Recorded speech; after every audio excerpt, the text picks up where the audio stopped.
가을날의 이 멋진 송도 풍경을 누리고 있노라니 문득 떠오르는 이야기가 있습니다. 조금은 세월이 지난 이야기입니다. 서울 강남에서 집을 팔아 분당 신도시로 이사를 하고, 분당에서 그 집을 팔고 용인 수지 신도시로 이사를 가면 미친 짓이다. 우선 오해 없으시기 바랍니다. 우리말 이야기는 끝까지 들어보셔야겠죠. 어디 떠도는 이야기는 아닙니다. 제 어머니께서 가까운 지인으로부터 들은 농담 섞인 말입니다. 시간은 어느덧 20년 이상 지났고요. 부자들, 재테크와 부동산에 밟고 레버리지를 이용하시는 분들의 경우 강남에서 분당, 분당에서 수지로의 경로는 부를 축적할 수 있는 기회였습니다. 하지만 저희 집은 좀 달랐습니다. 한 가지 제 어머니가 억울할 수 있으니 바로잡고 가겠습니다. 해당 의사결정들은 모두 아버지의 결정이었고 아버지의 진행이었습니다. 반대를 하셨던 어머니와 자식들은 딱히 막을 수 없었을 뿐입니다. 사실 아버지의 의사결정도 잘못된 건 아닙니다. 강남의 오래되고 평수도 작은 집에 살 만큼 살다가 분당 신도시의 높은 경쟁을 뚫고 새 집 그리고 더 큰 집을 분양받았으니 마땅히 이사를 하는 것이고, 아파트 대금을 지불하기 위해 기존 집을 파는 것은 지극히 정상적인 행위인 것이죠. 마찬가지로 분당에서 수지로 갈 때도 동일한 형태였습니다. 더 큰 집, 새 집으로 이사를 한 것입니다. 다만 서울에서 점점 멀어졌고 그때마다 기존 집을 팔고 이동을 해야 했을 뿐입니다.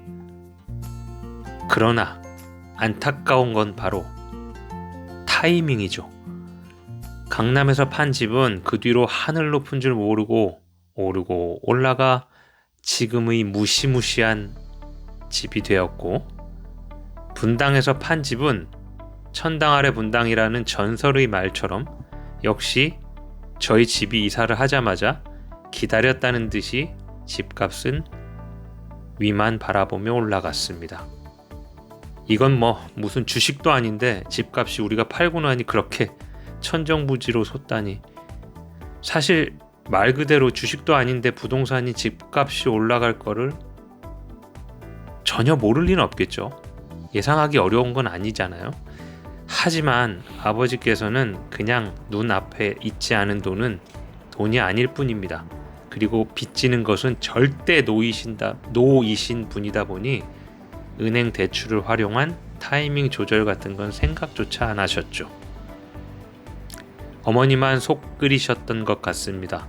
그리고 이후에 저 또한 머리가 좀 크고 나서는 안타까움에 한숨 짓던 시간들이 많았습니다. 이야기를 하고 있는 지금도 마찬가지고. 그때 조금만 늦췄다면 우리 집도 제법 부를 축적했을 텐데, 아니 그 정도가 아니더라도 조금은 여유를 가지며 삶을 만들어갈 수 있었을 텐데. 누구나 한 가지쯤 가지고 있을 만한 그런 뭐뭐 했다면 뭐뭐 했을 텐데 같은 지난 날의 이야기죠. 세상에 태어나 자신이 선택한 자신이 살고 싶은 집에 집을 사고 거주하는 시기는 그리 빨리 오지는 않습니다. 아무래도 성인이 되고 독립이란 걸 하고 어느 정도 저축을 해서 자신이 원하는 곳에 집을 사야 하니까요.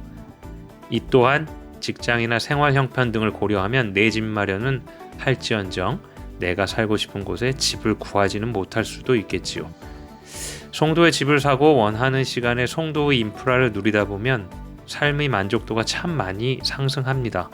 살고 있는 집의 규모나 집값과는 별개로 그냥 이곳 송도에 대한 만족입니다. 아직 송도는 완성형이 아닙니다. 여전히 진행 중이죠. 분명 더 나아져야 합니다. 저도 아버지처럼 대출과 같은 건 엄청 싫어하더라고요. 피는 참 못 속입니다. 부동산으로 부를 축적하지도 못했고요. 그래도 언젠가 송도가 그것까지 채워주는 날이 온다면 이 좋은 가을 짧아서 더 소중한 이 가을에 문득 떠오른 이야기 한번 나누어 봤습니다. 시청해 주셔서 감사합니다.